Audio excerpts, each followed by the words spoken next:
सभी को एक प्यारा सा कजरी गीत सुनाने जा रही हूँ। उम्मीद करती हूँ कि आप लोग को पसंद आएगी। अगर पसंद आएगी तो प्लीज़ लाइक करें, कमेंट करें, शेयर करें। चैनल पे नए हैं तो सब्सक्राइब करें और वीडियो का भरपूर मज़ा लें।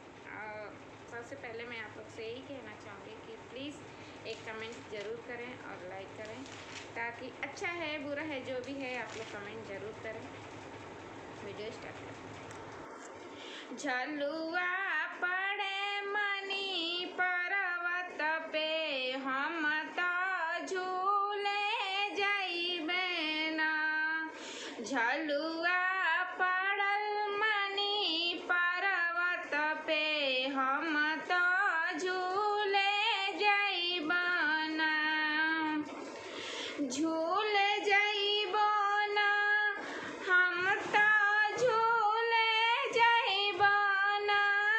कि झलुआ पड़े मनी पर्वत पे, हम तो झूले जाइबे ना। झलुआ पड़े मनी पर्वत पे, हम तो झूले जाइबे ना। केथुआ के डालियाँ झलुआ पड़ल है, केथुआ के डालियाँ झलुआ पड़ल है। केथुआ लागल हो बडरिया, हम तो झूले जाइबो ना। केथुआ लागल बा हो डरिया, हम तो झूले जाइबे ना। निबिया के डरिया झलुआ पड़ल है, निबिया के डरिया झलुआ पड़ल है। रेशमी के लागल बा हो डरिया, हम तो झूले जाइबे ना। झुलुआ पड़ल मनी पर्वत पे, हम तो झूले जाइबे ना। झुलुआ पड़े मनी पर्वत पे, हम तो झूले जाइबे ना।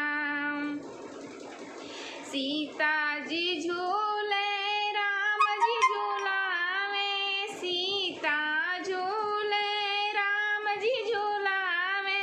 लक्ष्मण गढ़े बैठ के नथिया, हम तो झूले जाइबो ना।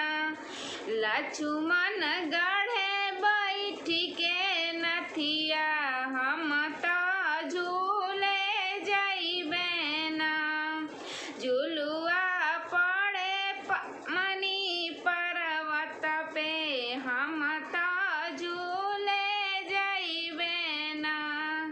झुलुआ पड़े मनी पर्वत पे, हम तो झूले जाइबो ना। राधा झूले